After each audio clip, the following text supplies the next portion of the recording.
A single dad veteran witnessed a CEO's car forced off the road in broad daylight. One phone call changed both their lives forever.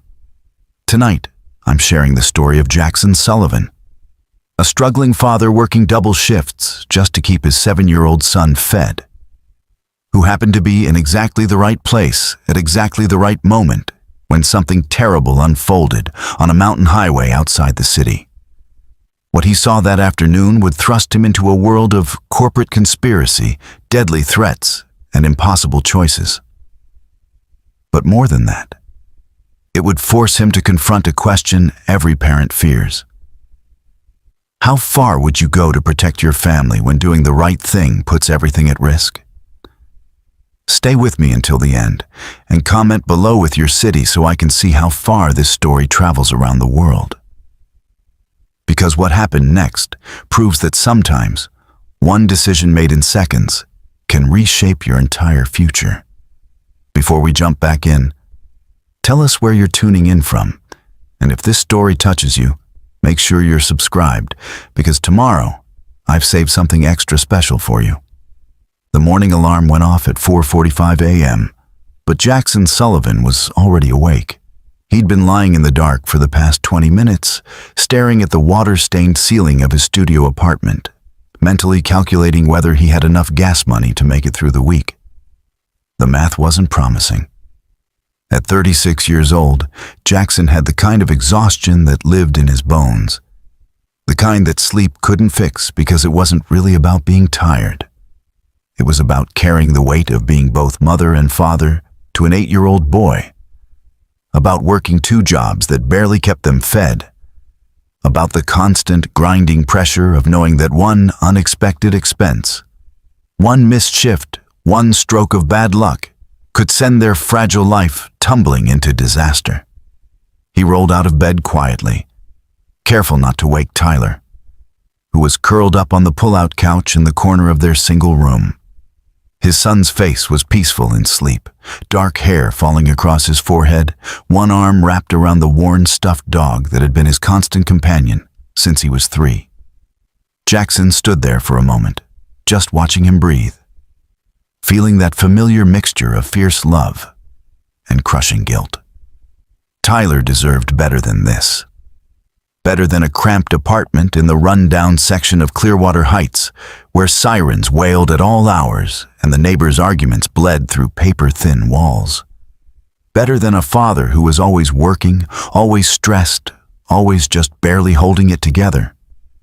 Better than wearing clothes from thrift stores and eating the same rotation of cheap meals because that's all they could afford. But this was what Jackson could provide, and he'd be damned if he didn't give it everything he had. He moved through his morning routine with practiced efficiency. Quick shower in the bathroom they shared with 2 other apartments on their floor.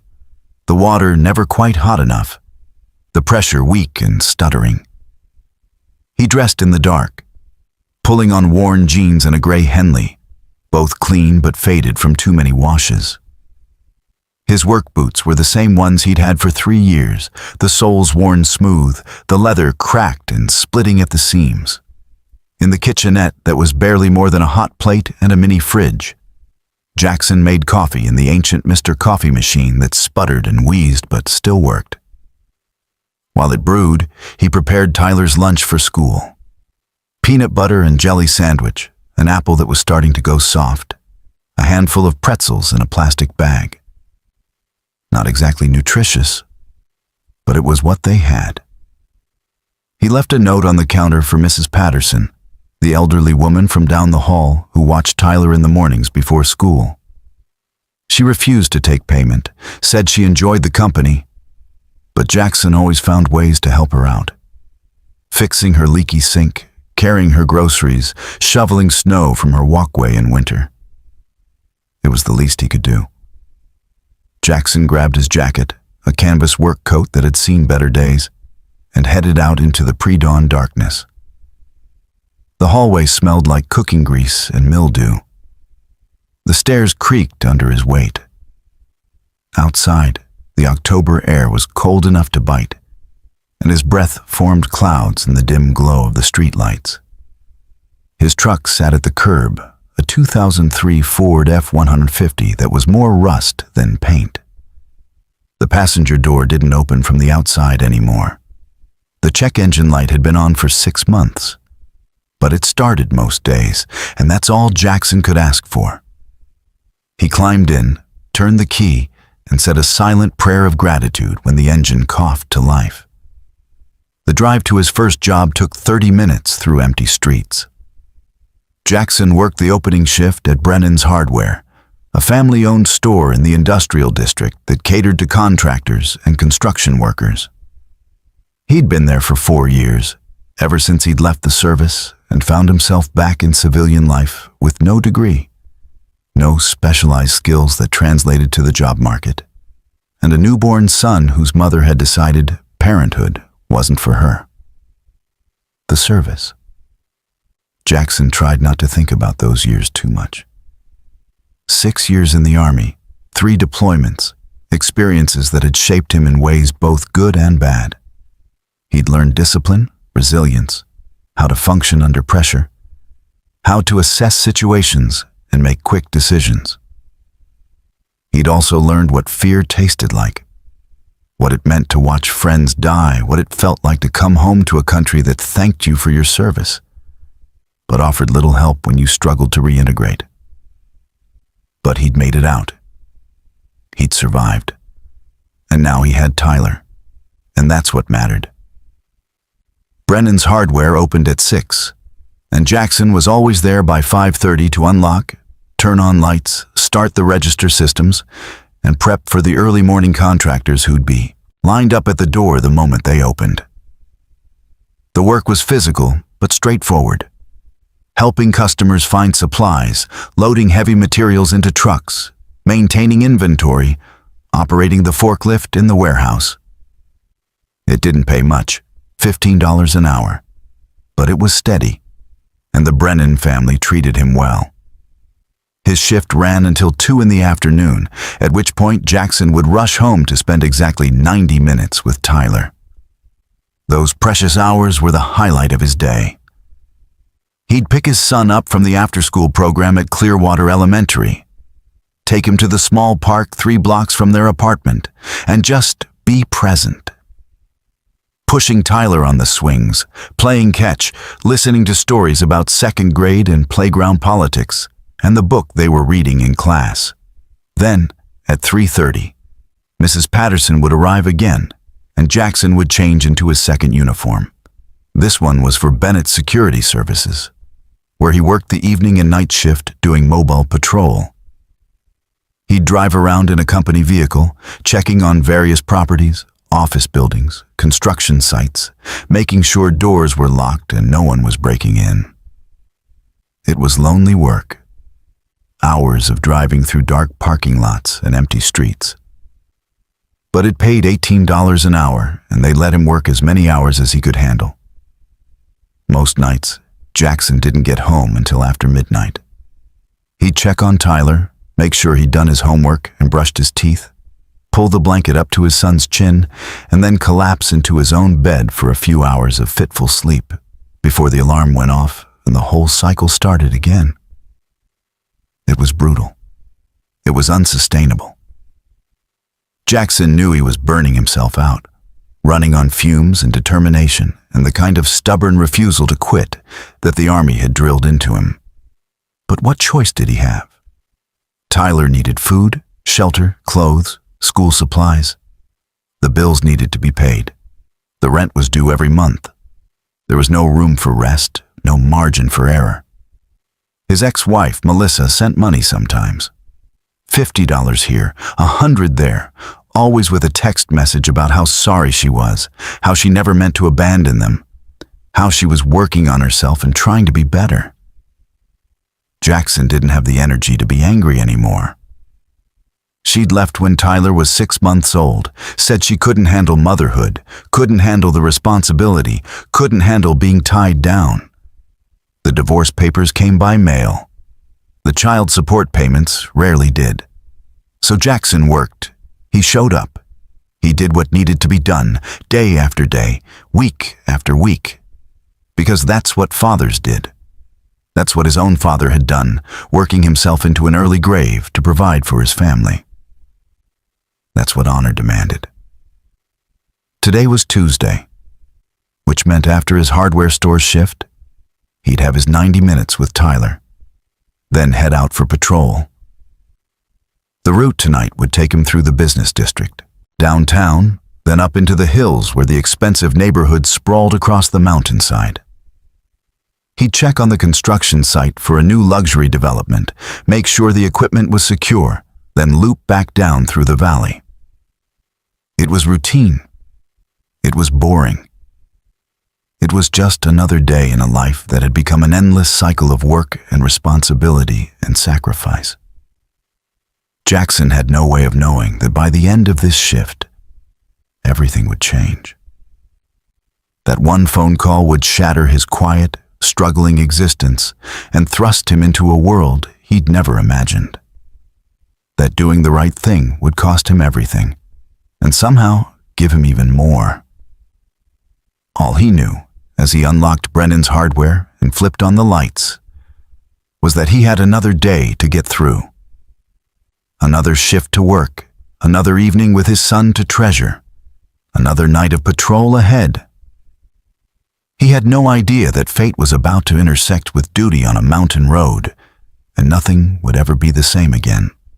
Preparing and narrating this story took us a lot of time, so if you are enjoying it, subscribe to our channel. It means a lot to us. Now back to the story.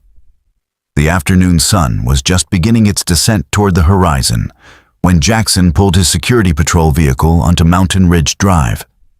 It was 4:47 p.m. on a Tuesday, and the road that wound through the hills above Clearwater Heights was relatively empty. This route always made him slightly nervous.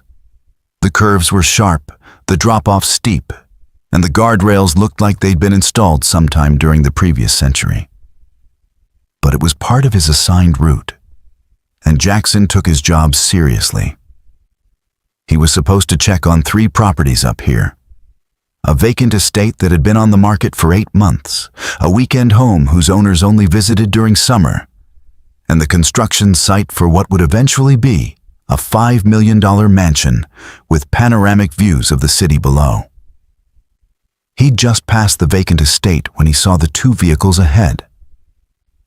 The first was a sleek black Mercedes sedan, the kind that cost more than Jackson would make in 5 years. It was driving at a reasonable speed, staying in its lane, obeying all the posted signs. Behind it, maybe 30 feet back, was a dark gray pickup truck with tinted windows and no front license plate. Something about the scene immediately triggered Jackson's instincts.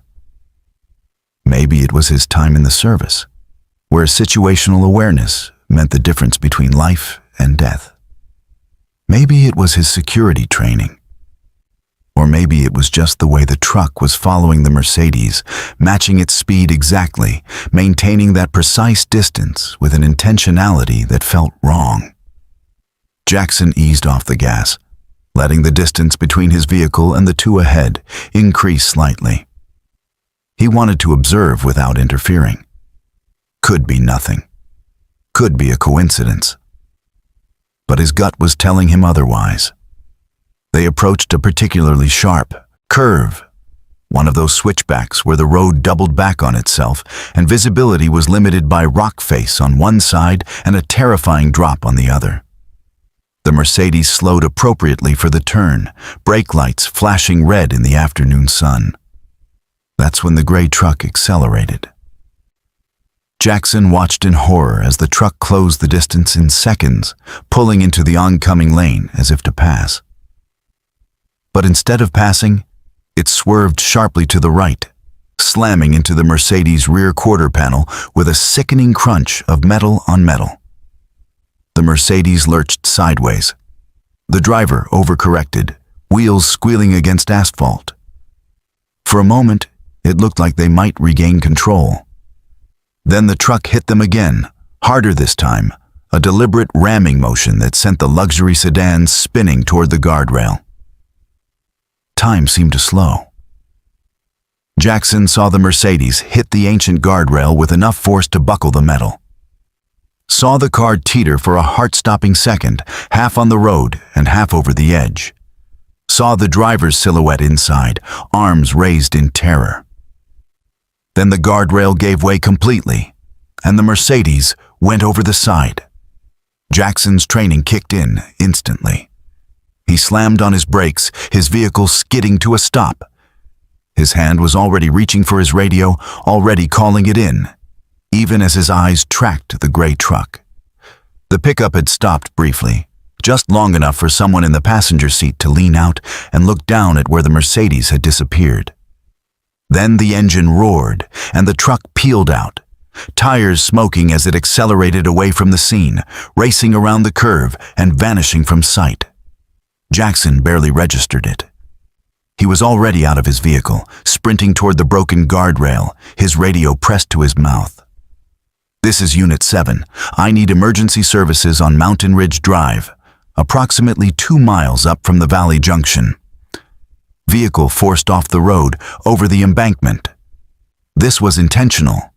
Repeat, this was an intentional attack. I need police, fire, and paramedics immediately."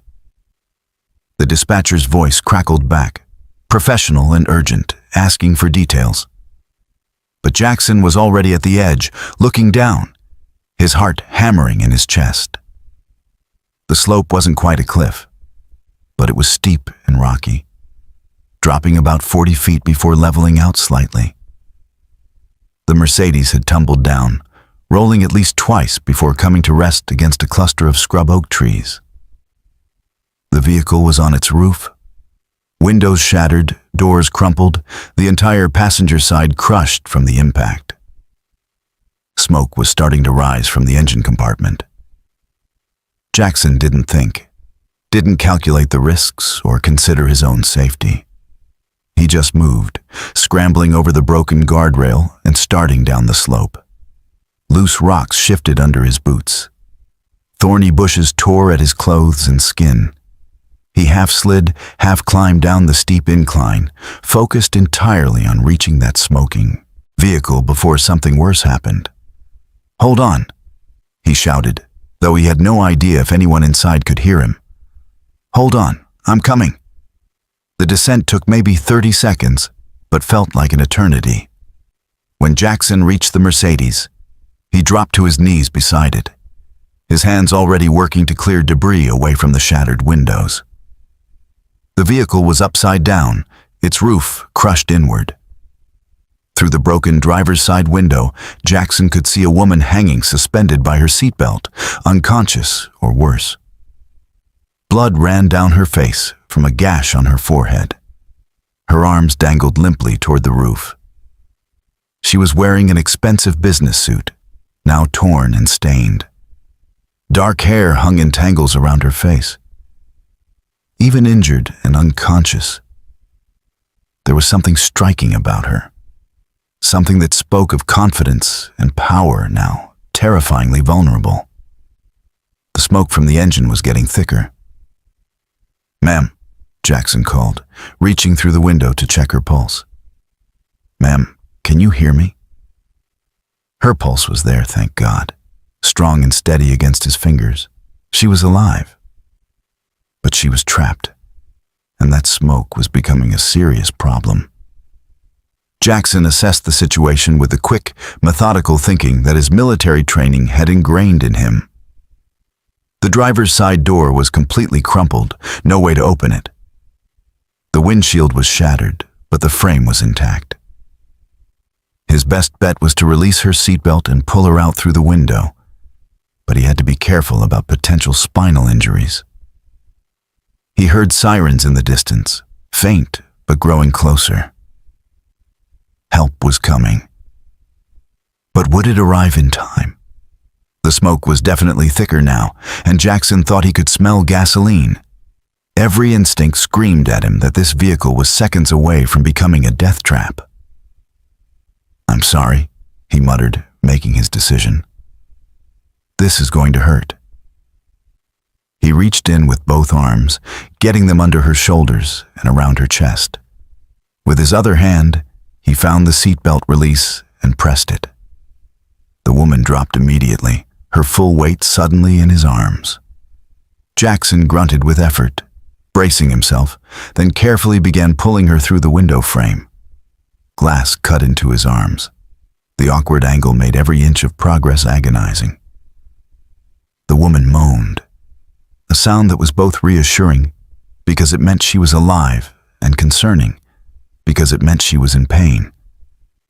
But Jackson kept pulling, kept moving, focused on getting her clear of the vehicle. Finally, after what felt like forever, he had her free. He dragged her several yards away from the Mercedes, up the slope slightly, then gently laid her on her back on the ground. He checked her pulse again, checked her breathing, looked for obvious injuries beyond the head wound. That's when she opened her eyes. They were remarkable eyes, dark and intelligent even through the obvious pain and confusion. She stared up at him, trying to focus, trying to understand what had happened. "You're safe," Jackson said quickly, gently. "You were in an accident. Help is on the way. Just stay still, okay? Don't try to move." "They," she whispered, her voice hoarse and weak. "They pushed me. Off the road. I know. I saw it. The police are coming." Her hand suddenly gripped his arm with surprising strength. "Not an accident. They tried to kill me." Before Jackson could respond, there was a soft whooshing sound, and flames erupted from the Mercedes' engine compartment. Within seconds, the entire front of the vehicle was engulfed, fire spreading rapidly across the crushed metal. If he'd been even 30 seconds slower, she would have burned alive. The woman saw the flames, and her eyes went wide with terror and realization. She looked back at Jackson, this stranger covered in dirt and blood and glass cuts, who'd risked his life to pull her from a burning car. "You saved my life," she breathed. Jackson heard the sirens getting closer, saw the flash of emergency lights appearing on the road above. Help was almost here. His job was done. But even in that moment, covered in sweat and shaking with adrenaline, Jackson had no idea what he'd just gotten himself into. Had no idea who this woman was, or why someone wanted her dead, or how this single moment of courage would transform his entire existence. All he knew was that someone had needed help, and he'd been there to provide it. Just like his father had taught him, just like the army had trained him, just like every decent person should do. He'd made one call to dispatch and pulled one woman from a burning car. Such simple actions, such devastating consequences. The emergency responders arrived in a controlled chaos of flashing lights and urgent voices. Fire trucks, ambulances, police cruisers, all converging on Mountain Ridge Drive, with the kind of coordinated response that major incidents demanded. Jackson found himself being gently but firmly moved aside by paramedics who took over the care of the woman he'd pulled from the wreckage. He stood back, watching them work, his hands shaking now that the adrenaline was beginning to wear off. His arms were covered in small cuts from the broken glass. His uniform was torn and filthy. There was blood on his shirt, though he wasn't sure if it was his or hers. A police officer approached, a young guy who looked barely old enough to shave, with a notebook already open. "Sir, I'm Officer Daniels. I need to get your statement about what you witnessed." Jackson nodded, trying to organize his thoughts. "I was on patrol. Part of my route takes me up Mountain Ridge. I saw two vehicles ahead of me, a black Mercedes and a gray pickup truck. The truck deliberately rammed the Mercedes twice, forcing it through the guardrail and down the embankment." Officer Daniels was writing quickly. "You're certain it was deliberate?" "Absolutely certain. The truck accelerated into the Mercedes, hit it once, then a second time to make sure it went over. Then the driver stopped just long enough to look down at the crash site before fleeing the scene. Can you describe the truck? Gray Dodge Ram, maybe 2018 or 2019 model. Dark tinted windows, no front license plate. I didn't get the rear plate. It happened too fast, and I was focused on the victim. Another officer approached, this one older with sergeant stripes on his uniform. His nameplate read, Hayes, and he had the weathered look of someone who'd seen everything twice. You're the security guard who made the call? Yes, sir. Jackson Sullivan, Bennett Security Services. Sergeant Hayes studied him for a long moment. You did good work today, Sullivan. Most people would have just called it in and waited. You went down that slope and pulled her out before the car went up. That took guts. Just did what needed doing, Jackson said, uncomfortable with the praise. The woman you saved, Hayes continued, his expression becoming more serious. Do you know who she is? Jackson shook his head. No, sir. Never seen her before. Hayes pulled out his phone and showed Jackson a photo. It was a professional headshot, the kind used for corporate websites and press releases. The woman in the photo was the same one currently being loaded into an ambulance, though in the picture she was composed and powerful, wearing an expensive suit and looking directly at the camera with the kind of confidence that commanded respect. That's Kiana Ford. She's the CEO of Sterling Dynamics Corporation. You know it? Jackson felt his stomach drop. Sterling Dynamics was one of the largest tech companies in the region, maybe in the country. They manufactured computer components, owned several software subsidiaries, and had contracts with both private corporations and government agencies. Their headquarters dominated the Clearwater Heights skyline, a gleaming tower of glass and steel that Jackson passed every day on his way to work. Kiana Ford was a billionaire, one of those people who appeared on magazine covers and gave TED Talks and had Wikipedia pages detailing their rise to power. And Jackson had just pulled her out of a burning car. I had no idea, he managed. Well, now you do. And here's the thing, Sullivan. This wasn't some random road rage incident. Someone tried to assassinate one of the most powerful women in the city, and you're the only witness we've got. The weight of those words settled over Jackson like a physical thing. Witness to an attempted murder of a billionaire CEO. I need you to come down to the station, Hayes continued. Give a full statement. Work with a sketch artist to detail what you saw. This is going to be a major investigation, and your testimony is crucial. I have to pick up my son, Jackson said, checking his watch. It was already past 5. Tyler would be waiting at Mrs. Patterson's, wondering where his dad was. We can have an officer give you a ride home after we're done. Shouldn't take more than a couple hours. 2 hours. That would mean Tyler eating dinner without him, going to bed worried.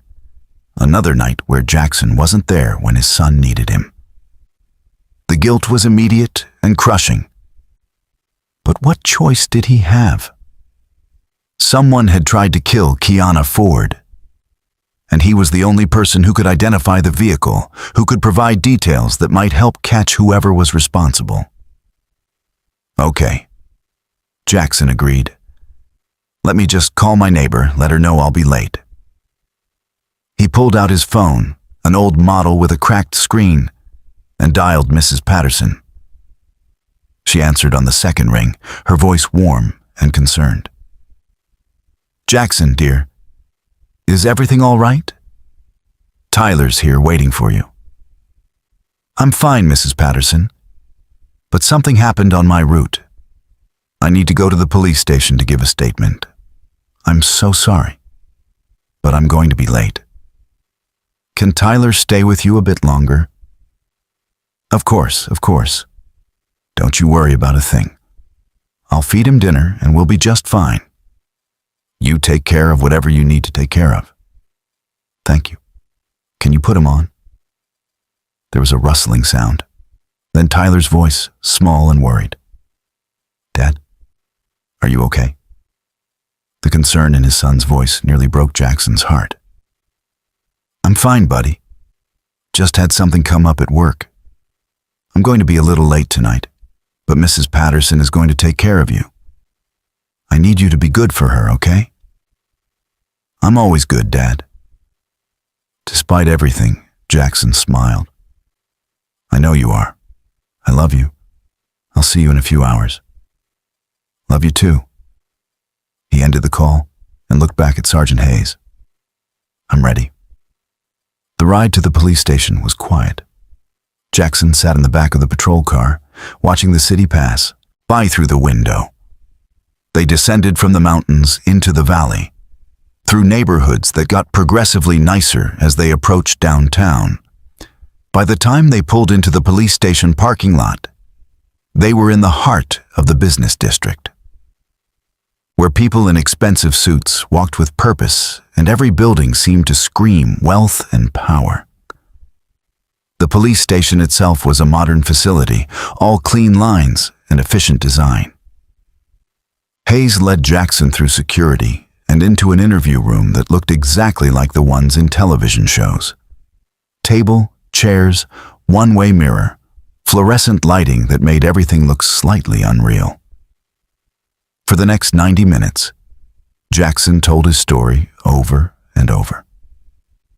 First to Hayes and Officer Daniels, then to a detective named Shaw, who had hard eyes and asked pointed questions.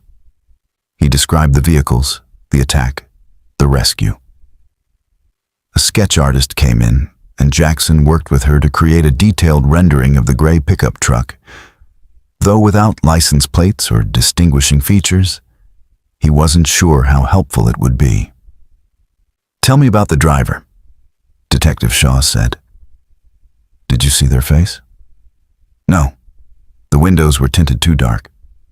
I could see there were at least 2 people in the truck, driver and passenger. But no details. Height, build, anything? Jackson closed his eyes, trying to recreate the memory. The passenger leaned out after they went over. Male, I think, based on build.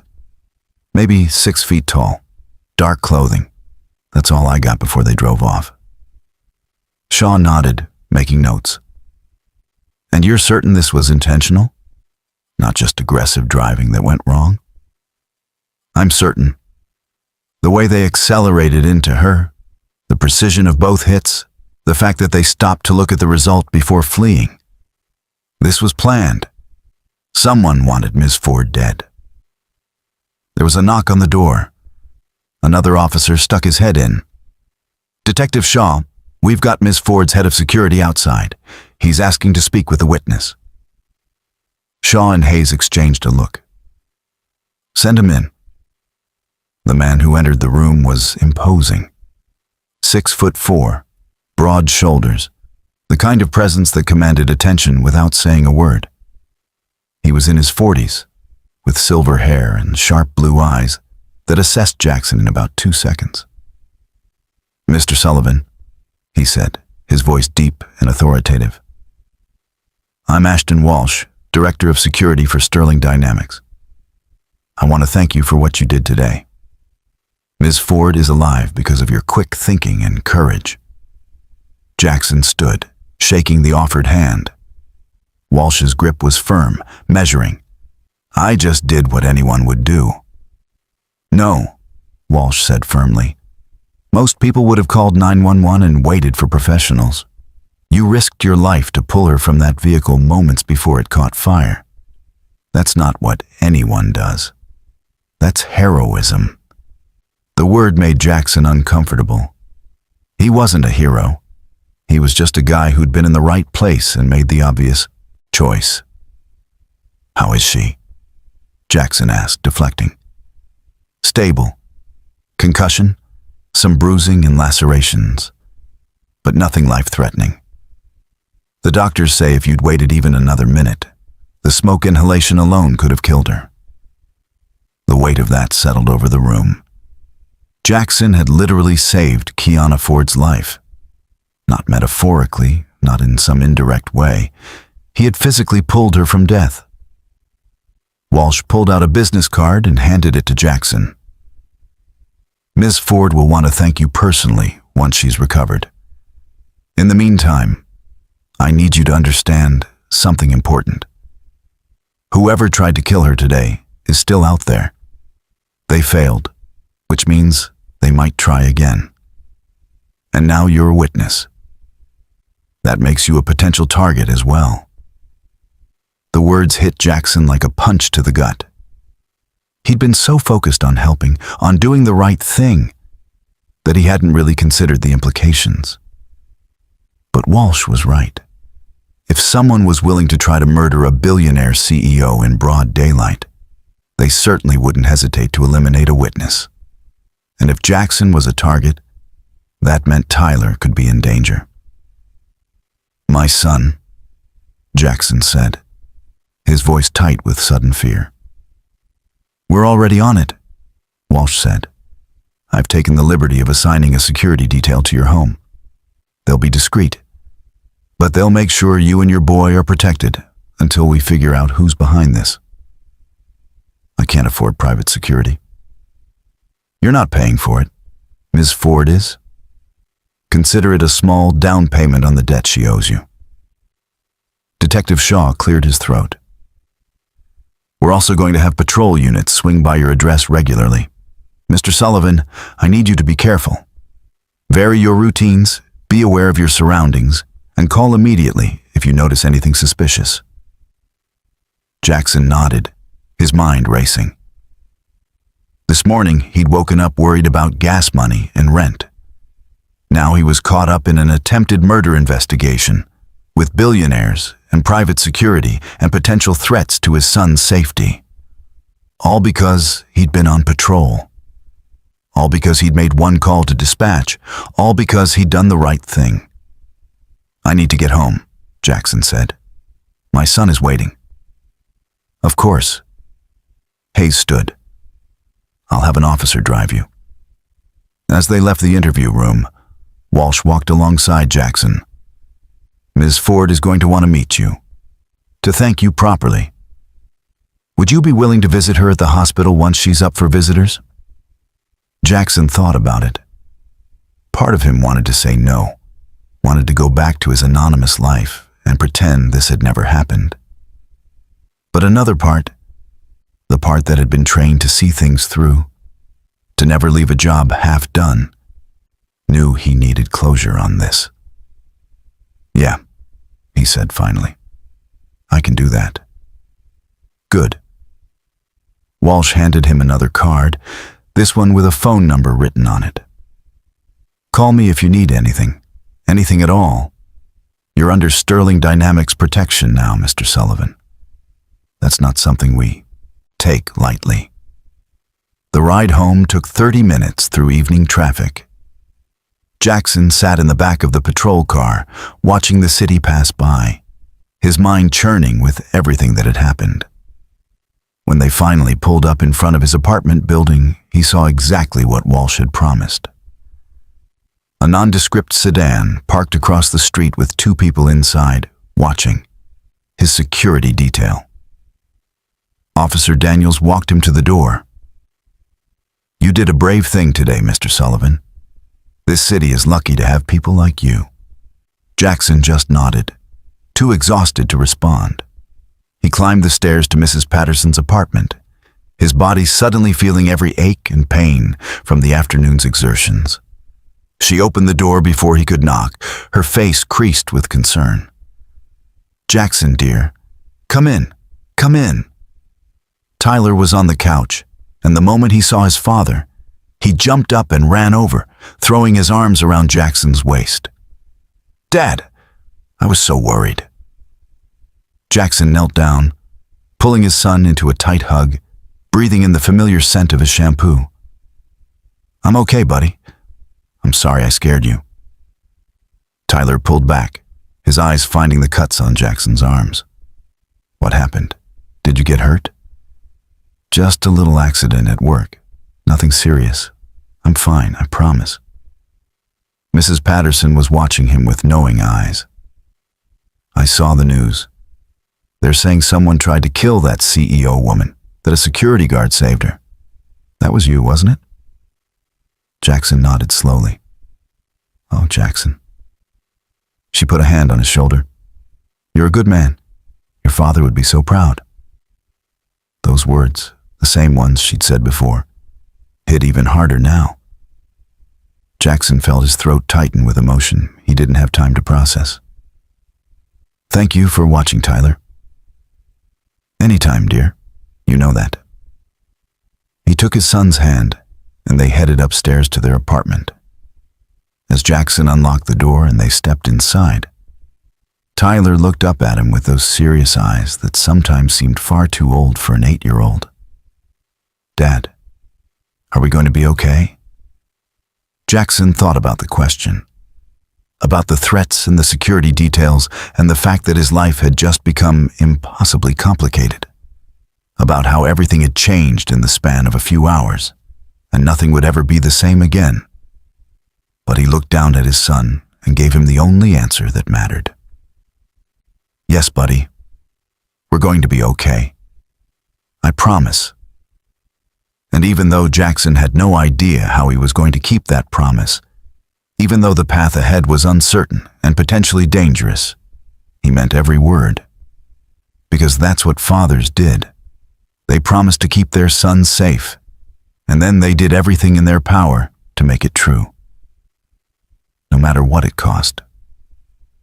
Sleep didn't come easy that night. Jackson lay in his bed, staring at the ceiling, replaying the afternoon's events over and over. The sound of metal crunching, the Mercedes teetering on the edge, Kiana Ford's eyes opening, looking at him with confusion and fear. The flames erupting from the engine just seconds after he'd pulled her clear. He'd saved someone's life, actually saved it, not in some abstract way, but physically pulled another human being from certain death. The weight of that realization was enormous. Around 3 a.m, Jackson finally gave up on sleep and made coffee. He sat at their small kitchen table, the apartment quiet except for the familiar sounds of the building settling and Tyler's soft breathing from across the room. Through the window, he could see the security detail sedan still parked across the street, a constant reminder that his life had fundamentally changed. His phone buzzed. A text from an unknown number. Mr. Sullivan, this is Ashton Walsh. Ms. Ford is awake and asking to see you. Would you be available to visit her at Clearwater Memorial Hospital tomorrow afternoon around 2 p.m.? Jackson stared at the message. Tomorrow was Wednesday, which meant his shift at Brennan's Hardware from 6 to 2. Then he'd normally have his time with Tyler before heading to patrol. But Bennett Security had already called earlier that evening, telling him to take the rest of the week off, with pay, while they sorted out the incident report and media inquiries. Media inquiries. That was another thing keeping him awake. He typed back, I can be there at 2 p.m. The response came immediately. Thank you. I'll have a car pick you up at your address at 1:30. See you then. A car. Private security. Hospital visits with billionaire CEOs. This was so far outside Jackson's normal existence that it felt like he'd stepped into someone else's life. Morning came with weak sunlight filtering through the apartment's single window. Tyler woke up just after 6, earlier than usual for a school day, and climbed into bed next to Jackson. Dad, can I ask you something? Always, buddy. Are you famous now? The question caught Jackson off guard. What makes you think that? Mrs. Patterson showed me the news on her tablet last night. They were talking about you. They called you a hero. Jackson pulled his son closer. I'm not famous, Tyler. I just helped someone who needed it. That's not being famous That's just being decent. But they said you saved that lady's life, that you pulled her out of a burning car. I did. That's pretty cool, Dad. Despite everything, Jackson smiled. Yeah, I guess it is. After getting Tyler ready for school and walking him down to Mrs. Patterson's, Jackson headed to Brennan's Hardware for his shift. He'd considered calling in, but he needed the normalcy, needed the familiar routine to ground him. The moment he walked through the door, he knew that normalcy was gone. Tom Brennan, the owner's son who managed the store, was waiting by the register with a huge grin on his face. There he is, Clearwater's own Captain America. Every employee in the store turned to look. Someone started clapping.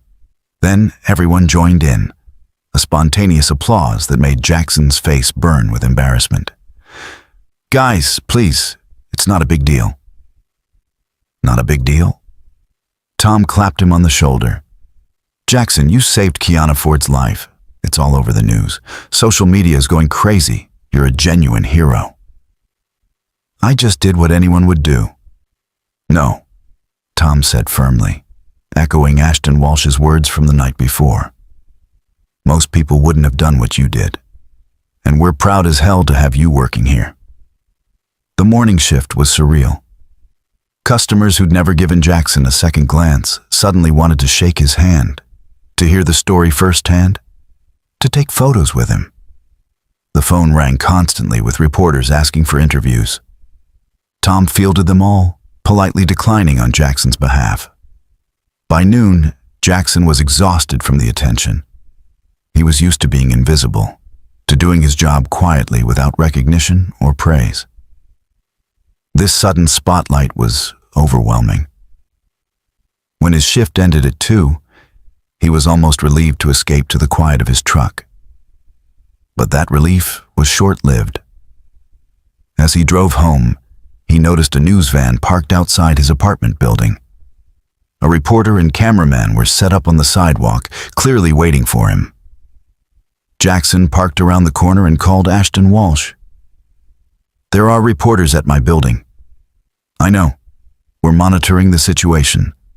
The car will pick you up at the corner of Elm and 4th Street instead. They won't follow once they realize it's private security. How long is this going to last? The media attention? A few days, maybe a week.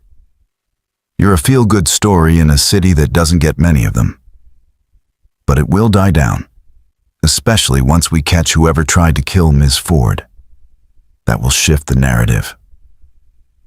Jackson ended the call and sat in his truck, feeling trapped. His apartment was being watched. His workplace was fielding reporter calls. His quiet, anonymous life had been shattered by one act of decency. But then he thought about Kiana Ford, about pulling her from that burning car, about her eyes opening and looking at him with gratitude and recognition. And he knew, deep in his core, that he'd do it again. Every single time, no matter what it cost him. The black sedan that picked him up at 1:30 was nothing like Jackson had ever ridden in before.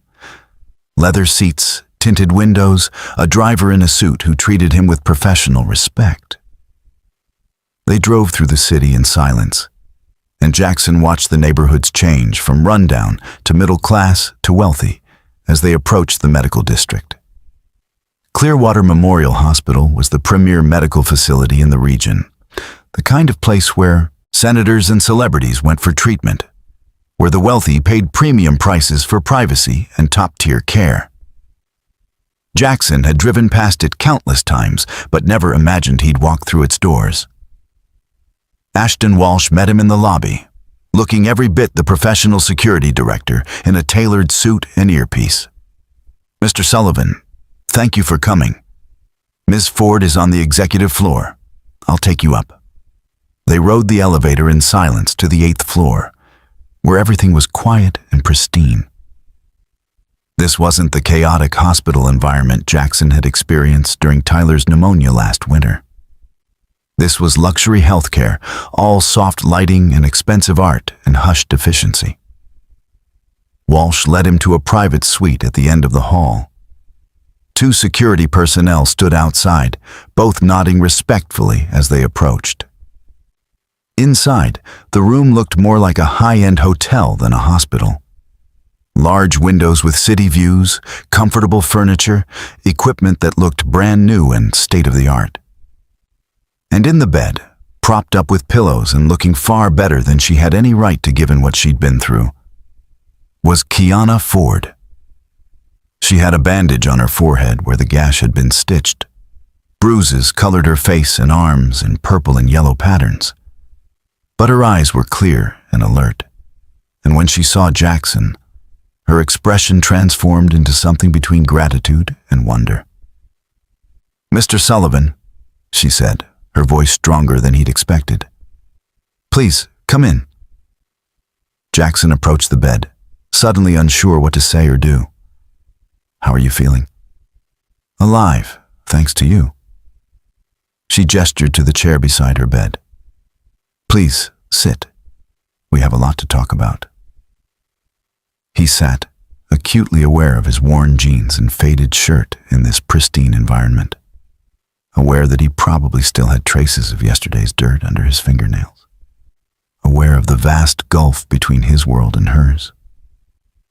"I need to thank you," Kiana continued, "for what you did yesterday. Ashton tells me you pulled me from the car seconds before it caught fire. That if you'd hesitated at all, I would have died. I just did what needed to be done. You risked your life for a stranger. That's not something people do, Mr. Sullivan. That's extraordinary." Jackson shifted uncomfortably.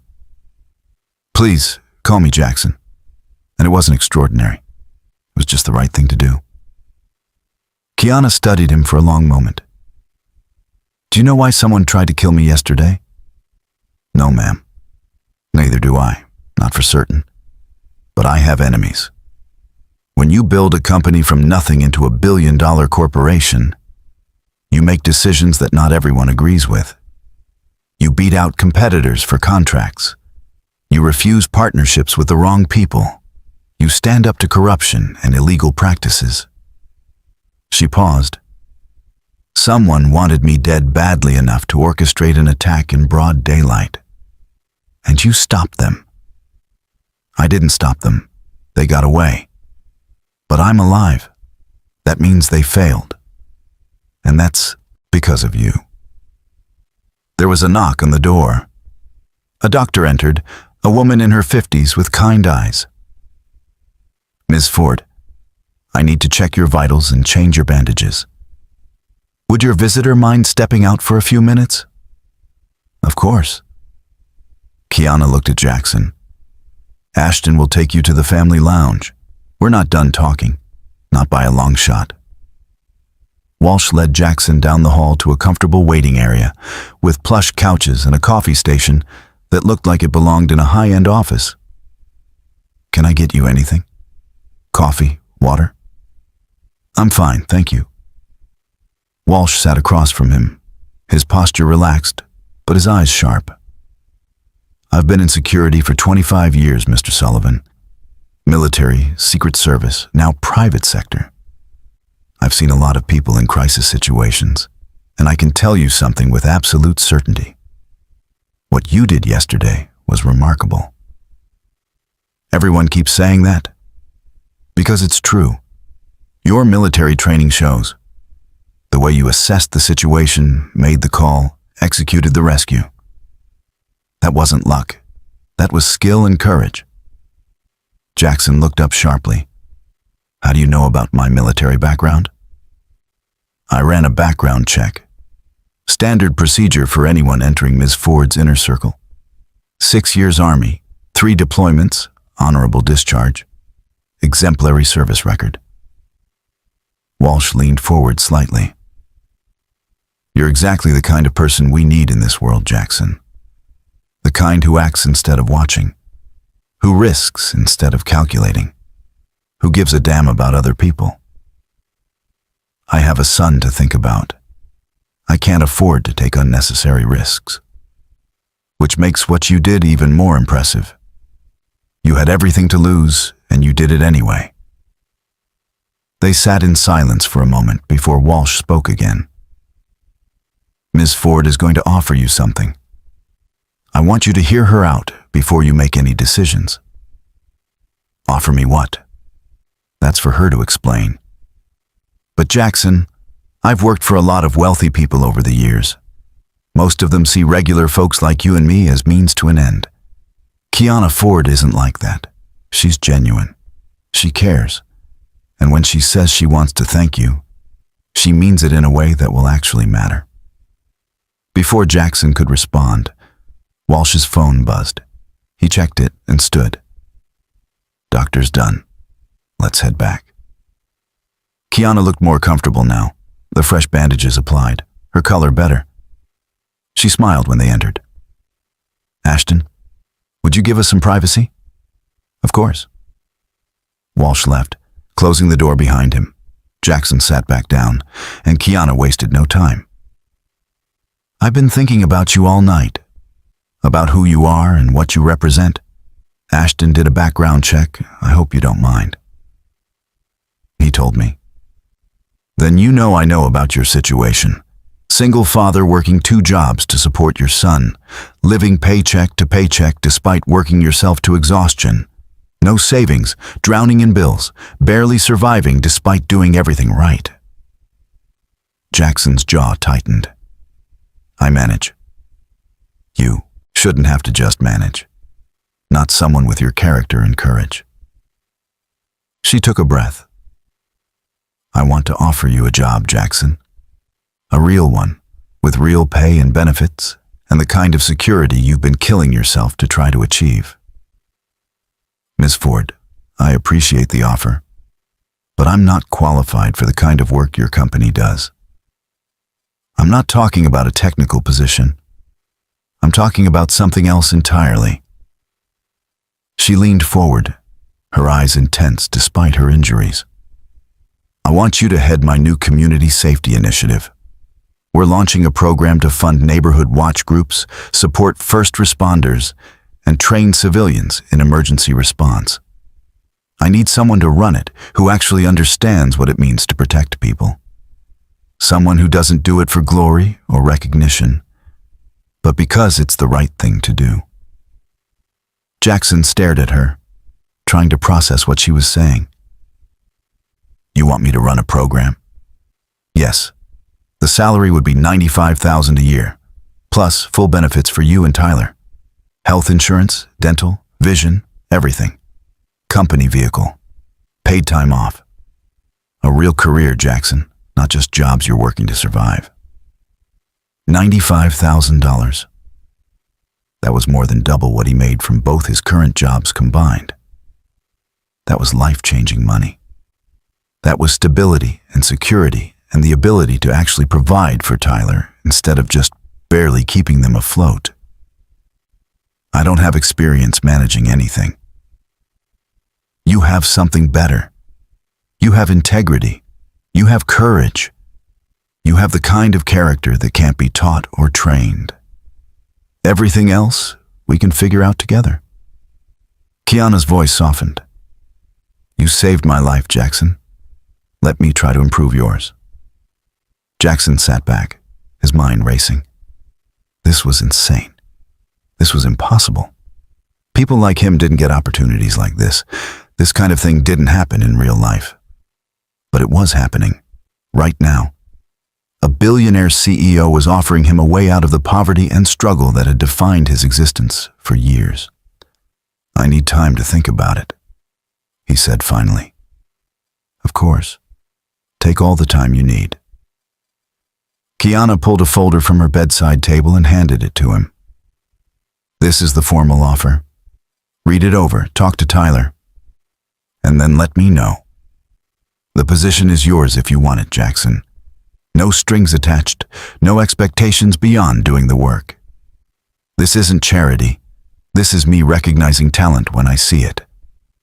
Jackson took the folder with shaking hands. Inside was a contract, official and detailed. outlining everything she'd promised and more. "Why are you doing this?" he asked quietly.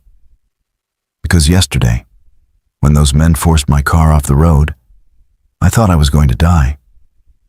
And in those seconds before you appeared, all I could think about was how I'd spent my entire life building a company, accumulating wealth, achieving success. But what did any of it matter? What had I actually done that would outlive me?" She looked at him directly. "Then you came down that slope. You risked everything to save someone you didn't know. And you reminded me what actually matters in this world. Goodness, courage, compassion. I want to build something that honors that. And I want you to help me do it." Jackson looked down at the contract, at the number that represented more money than he'd ever imagined making, at the benefits that would transform Tyler's life, at the opportunity to do something meaningful instead of just surviving. "I'll think about it," he promised. "That's all I ask." The ride back to his apartment was quiet. Jackson sat in the back of the sedan, the folder on his lap, his mind spinning with possibilities and fears in equal measure. $95,000 a year, full benefits, a career with purpose and meaning. It was everything he'd dreamed of and nothing he'd ever expected to achieve. But doubt crept in with every mile. Who was he to run a program for $1 billion corporation? He had a high school education and military training. He'd spent the last 4 years loading lumber and patrolling empty parking lots. What did he know about management or administration or the corporate world? The driver dropped him off around the corner from his building, away from the news van that was still camped out front. Jackson made his way through the alley, slipping in through the back entrance, and climbed the stairs to his apartment. Mrs. Patterson was at his door before he could get his key out. "Jackson, dear, there are reporters everywhere.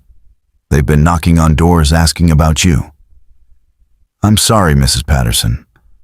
I never meant to bring this kind of chaos to the building." "Don't you apologize.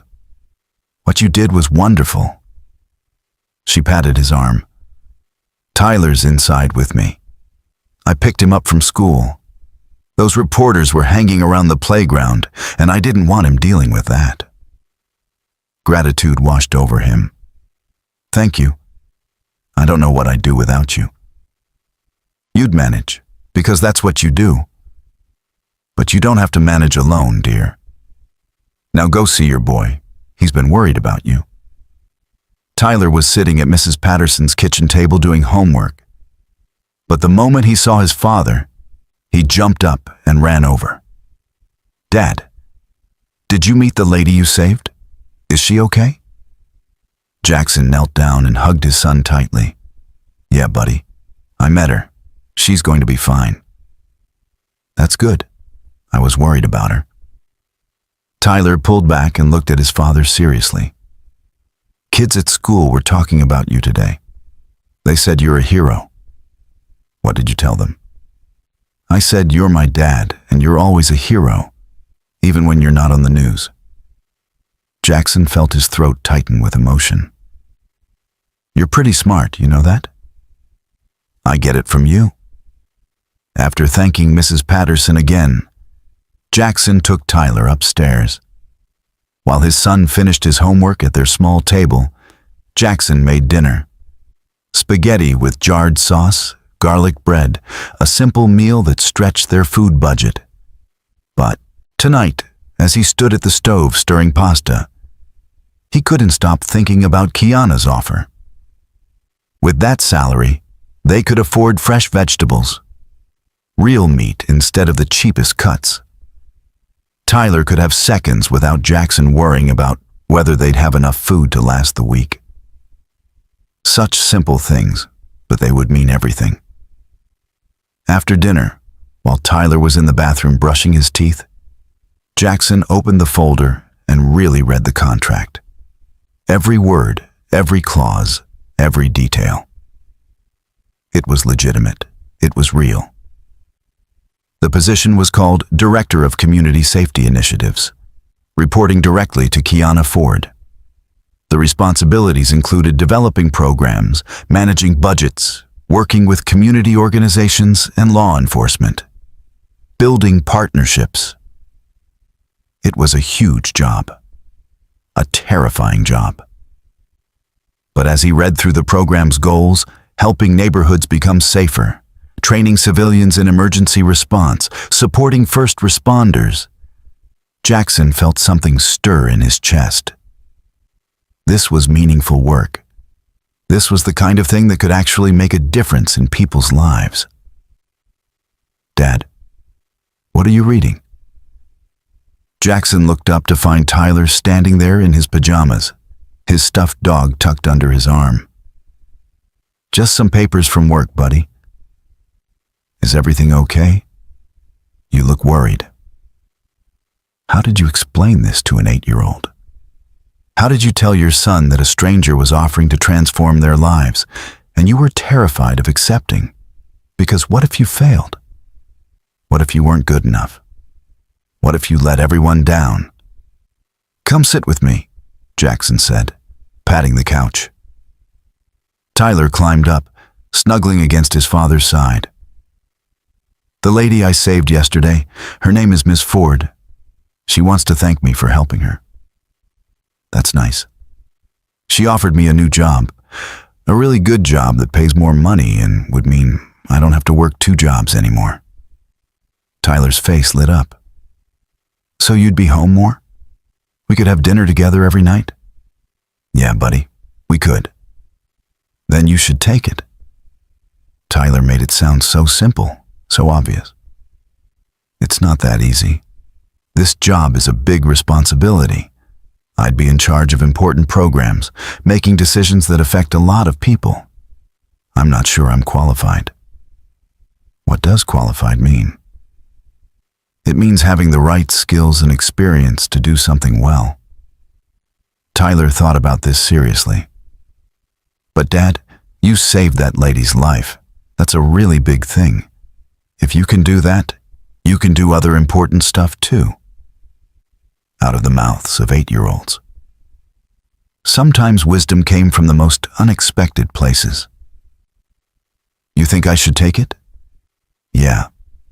And also because then maybe we could get a bigger apartment with my own room. And maybe you wouldn't be so tired all the time." Jackson pulled his son closer. "You're right, buddy. You're absolutely right." That night, after Tyler was asleep, Jackson sat at the kitchen table with his phone, staring at Ashton Walsh's number. His finger hovered over the call button for a long moment before he finally pressed it. Walsh answered on the second ring. "Jackson, I was hoping you'd call. I want to accept Ms. Ford's offer." There was a pause, then Walsh's voice came back warm with approval. "I think that's an excellent decision. Can you come by Sterling Dynamics headquarters tomorrow morning? Say 9 a.m.? We'll get you set up with HR, start the onboarding process, introduce you to your team." "My team?" "Ms. Ford doesn't do anything halfway. She's already assigned 3 people to work under you on this initiative. You'll meet them tomorrow." After the call ended, Jackson sat in the quiet apartment, processing what he'd just done. He'd accepted a position he wasn't qualified for, working for a company he'd only ever seen from the outside in a world he didn't understand. It was terrifying. But it was also the opportunity of a lifetime, and he'd be damned if he didn't give it everything he had. His phone buzzed with a text from an unknown number. When he opened it, he saw it was from Kiana Ford herself. "Ashton just told me the good news. Welcome to Sterling Dynamics, Jackson. You're going to change a lot of lives, starting with your own. See you soon." Jackson typed back, "Thank you for believing in me. I won't let you down." Her response came quickly. "I know you won't. That's why I chose you." He set the phone down and looked around the cramped apartment that had been his home for the past 4 years. The water-stained ceiling, the second-hand furniture, the single room that contained his entire life. Soon, with that salary, they could move somewhere better. Somewhere with a bedroom for Tyler, a real kitchen, maybe even a small yard. But even as he imagined a better future, Jackson felt the weight of responsibility settling on his shoulders. Kiana Ford had given him this opportunity because she believed in him, because she'd seen something in him worth investing in. He couldn't fail her. He couldn't fail Tyler. And most importantly, he couldn't fail himself. Tomorrow, his new life would begin. Tomorrow, he'd walk into Sterling Dynamics headquarters not as a struggling security guard, but as the director of community safety initiatives. Tomorrow, everything would change. But tonight, he was still just Jackson Sullivan, single father, doing his best to build a better life for his son. And maybe, just maybe, that was exactly who he needed to be. Sterling Dynamics headquarters rose 43 stories into the Clearwater Heights skyline, all glass and steel and modern architecture that proclaimed success and power. Jackson stood on the sidewalk at 8:45 a.m., staring up at the building, feeling completely out of place. He'd worn his one good shirt, a button-down he usually reserved for parent-teacher conferences, and his least-worn jeans.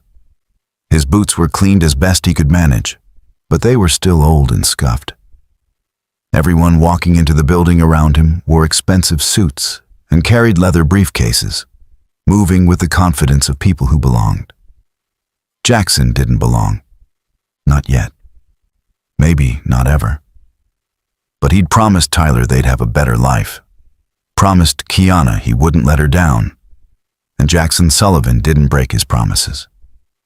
He took a deep breath and walked through the revolving doors.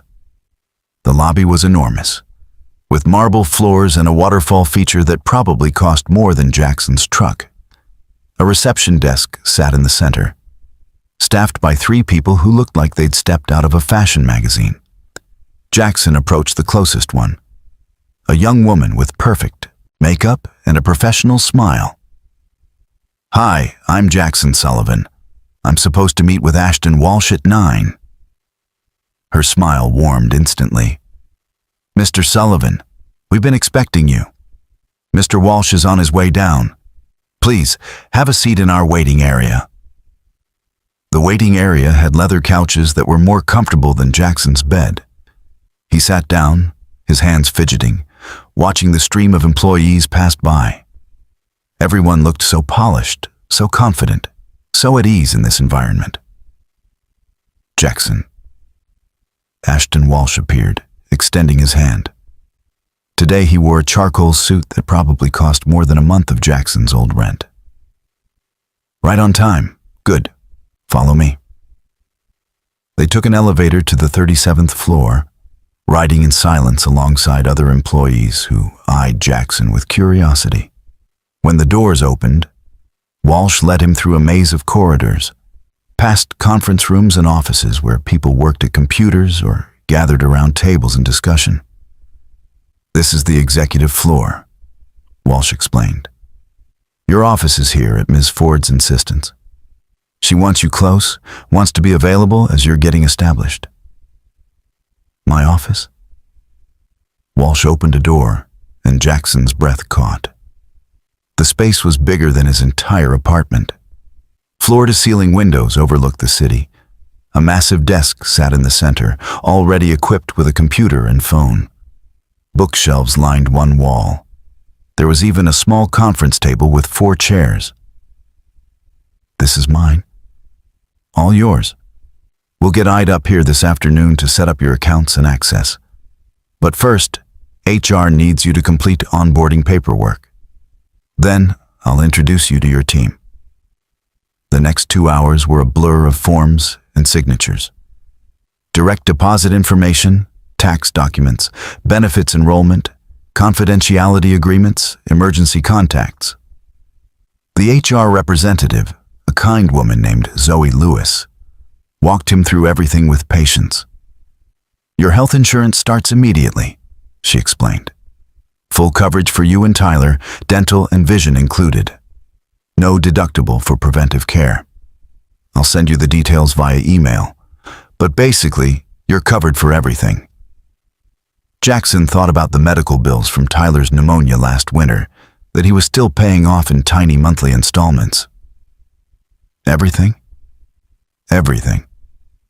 Ms. Ford takes care of her employees, Mr. Sullivan. You'll see. After HR, Walsh took him to a conference room where 3 people were waiting. They stood when he entered, and Jackson felt that familiar wave of imposter syndrome. These people looked professional, educated, experienced. What was he doing here? "Jackson," Walsh said, "let me introduce your team. This is Lily Daniels. She has a master's in public policy and has been working with community organizations for 8 years. Seth Newman, former police officer with 15 years of experience in community outreach.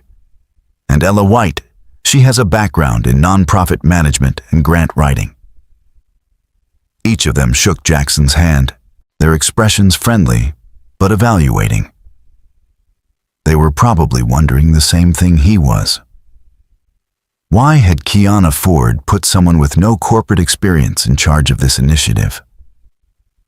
"I know what you're all thinking," Jackson said, deciding honesty was his best strategy. "You're wondering why a guy who was loading lumber and doing security patrols 3 days ago is suddenly your boss. Truth is, I'm wondering the same thing." That got a few small smiles. "But here's what I do know. I know what it's like to live in neighborhoods where people are scared, where they don't feel safe letting their kids play outside, where they don't trust the police because they've been let down too many times. I know what it's like to struggle, to work yourself to exhaustion just to survive, to wish someone would step up and help but knowing no one will." He looked at each of them. "Ms. Ford gave me this opportunity because she thinks I can bring something real to this work. Something authentic. I'm not going to pretend I know everything about program management or corporate procedure. I'm going to need your help with that. But what I can do is make sure everything we build actually serves the people who need it most." There was a moment of silence. Then Lily spoke. "I think that's exactly what this initiative needs.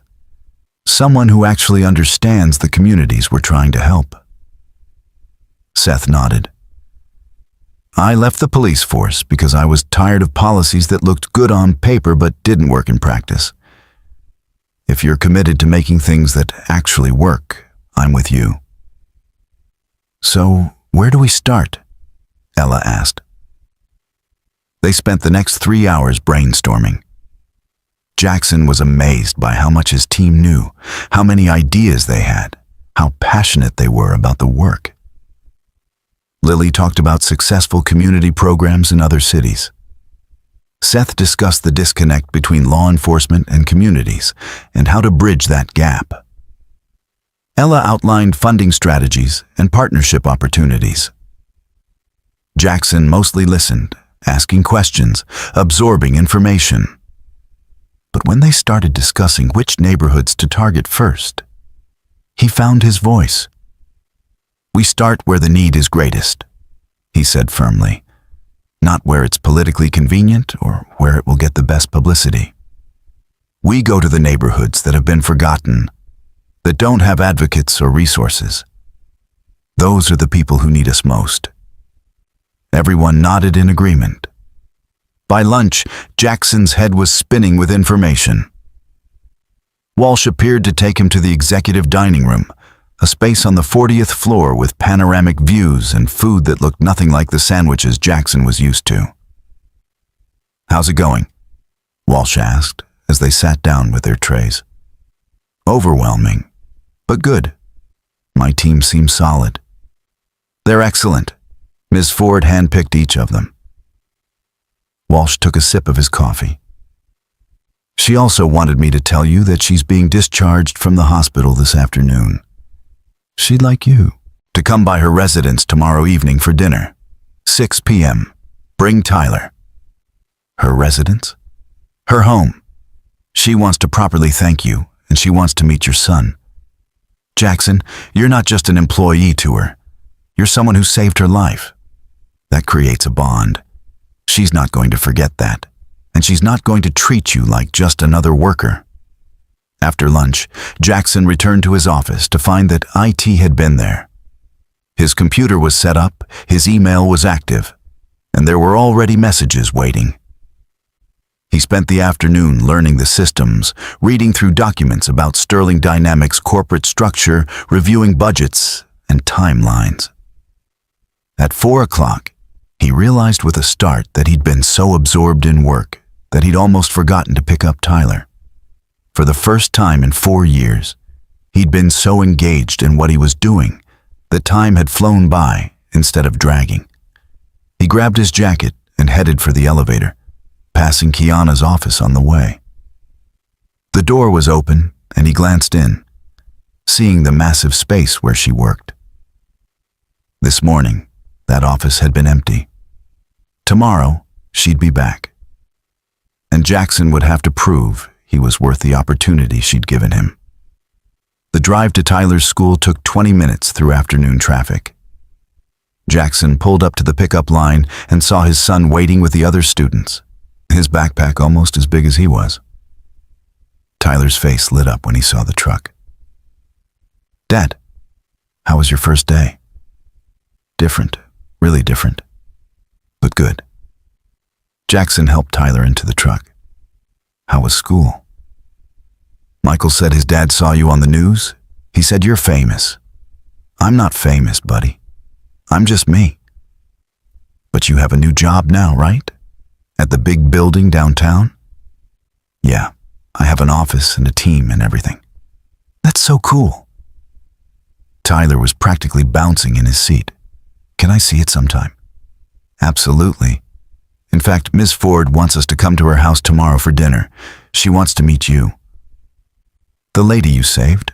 Really? Really?" That evening, for the first time in longer than Jackson could remember, he didn't have to rush off to a second job. He and Tyler made dinner together, something simple but unhurried. They ate at their small table, talking about school and friends and Tyler's upcoming science project. After dinner, they played a board game, laughing when Jackson's game piece landed on the wrong space and set him back 3 turns. Later, as Jackson tucked Tyler into bed, his son looked up at him with serious eyes. "Dad, are you happy with your new job?" "I think I am, buddy. It's scary and overwhelming, but it feels important. Like I'm doing something that matters." "You always do things that matter. That's why you're the best dad ever." Jackson kissed his forehead. "And you're the best son ever. Get some sleep." After Tyler drifted off, Jackson returned to his laptop, reviewing documents his team had sent for tomorrow's meeting. He was so focused that he didn't hear. His phone buzzed the first time. The second buzz got his attention. A text from Kiana. "Ashton tells me your first day went well. I knew it would. See you tomorrow evening. And Jackson, thank you for taking a chance on this. On us. On yourself." He typed back, "Thank you for seeing something in me worth taking a chance on." As Jackson set his phone down and looked around his small apartment, he realized something had shifted. This morning, he'd walked into Sterling Dynamics, terrified and uncertain. Tonight, he felt something different. Not confidence, not yet. But possibility. Hope. The sense that maybe, just maybe, he actually could do this. He was still the same person who'd struggled for years, still the same father working to give his son a better life. But now he had the tools to actually make that happen. Now he had a platform to help not just his own family, but countless others. Tomorrow, he'd have dinner with a billionaire. Tomorrow, he'd continue building programs that could transform communities. Tomorrow, his new life would continue unfolding in ways he couldn't predict. But tonight, in this quiet moment, Jackson Sullivan allowed himself to believe that maybe he deserved this opportunity after all.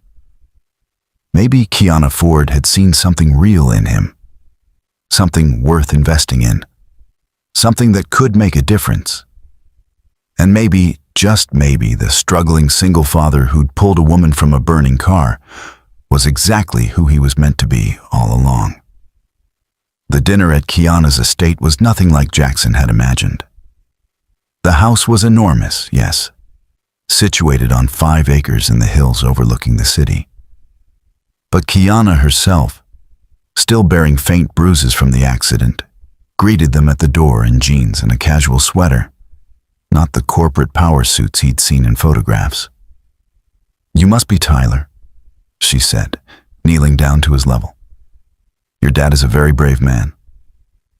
"I know," Tyler said seriously. "He's my hero." Dinner was relaxed, almost normal.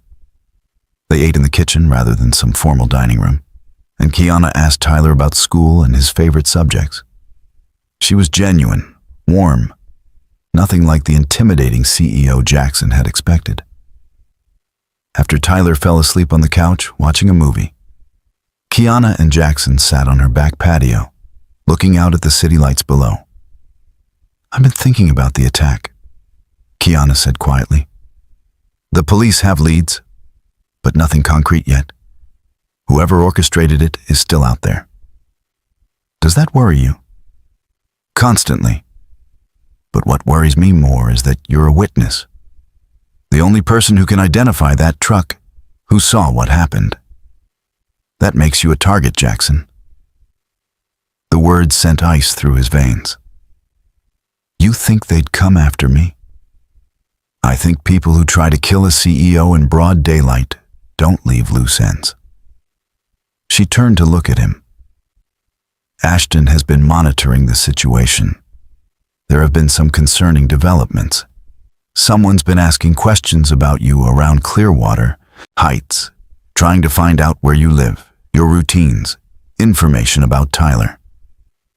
Jackson's hands clenched into fists. "My son is off limits." "I agree completely, which is why I'm offering you and Tyler the use of my guest house. It's secure, private, and protected by the best security money can buy. Just until we catch whoever's behind this. I can't just uproot Tyler's life. Jackson, please, let me protect you the way you protected me." He looked back toward the house where his son slept, innocent and vulnerable, and felt the weight of impossible choices crushing down on him. The decision was made for them 3 days later. Jackson was at work when Ashton Walsh burst into his office, his expression grim. "We have a situation. There's been an attempted break-in at your apartment building. Mrs. Patterson called police when she saw 2 men trying to force your door." Terror flooded through Jackson's body. "Tyler? He's safe. He's at school. But Jackson, they were looking for you. For information, leverage, something. We can't ignore this anymore." They collected Tyler from school early, and by evening, Jackson and his son were moving into Kiana's guest house. Tyler thought it was an adventure, excited about the pool and the large yard. But Jackson barely slept that night, every sound making him reach for his phone, ready to call for help. The next morning, Detective Shaw called with news. "We've identified the truck from the attack. It was stolen 2 days before the incident and found burned out in a warehouse district. But we pulled security footage from nearby businesses. We have faces, Mr. Sullivan, and one of them matches a known enforcer for the Castellano crime family." Crime family? This is organized crime? It appears Ms. Ford refused a business deal with them 6 months ago. They don't take rejection well. The Castellano family. Jackson had heard the name whispered in his old neighborhood, always with fear. These weren't just criminals. They were an organization with reach, resources, and a reputation for eliminating problems. That evening, Kiana found him sitting outside the guest house, staring at nothing. "They told you," she said softly. "Yeah. I'm so sorry. You saved my life and now yours is in danger because of it." "I'd do it again," Jackson said, and meant it. "But Tyler doesn't deserve this. He didn't choose any of this. Which is why we're going to end it. Ashton has been working with the FBI. They're building a case against the Castellanos, and your testimony is key. Once they're arrested, the threat disappears. And until then, you stay here, stay safe, and let us protect you." The FBI operation took 3 weeks to execute. In that time, Jackson continued working, building his programs, making a difference in communities that had been forgotten.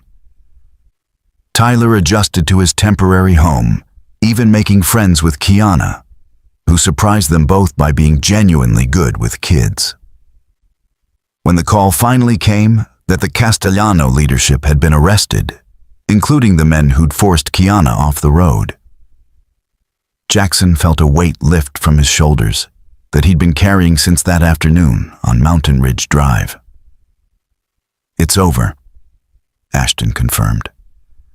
12 arrests, including the driver and the person who ordered the hit.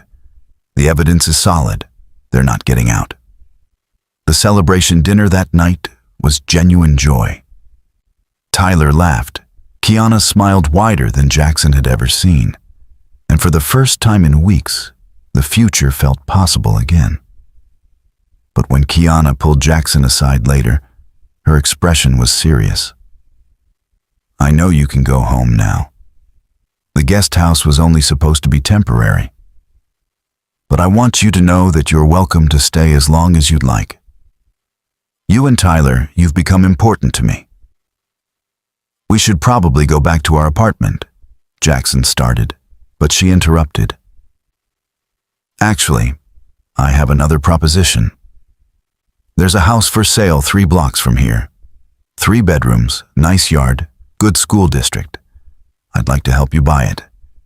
Consider it part of your compensation package." "Kiana, I can't accept that." "You can, and you should. For Tyler. He deserves stability, safety, a real home. Let me do this, Jackson. Please." Looking into her eyes, Jackson saw something beyond gratitude. He saw genuine care, maybe even something deeper that neither of them had been ready to acknowledge until now. "Okay," he said softly. "Okay." 6 months later, Jackson stood in the backyard of his new home, watching Tyler play with the neighbors' kids.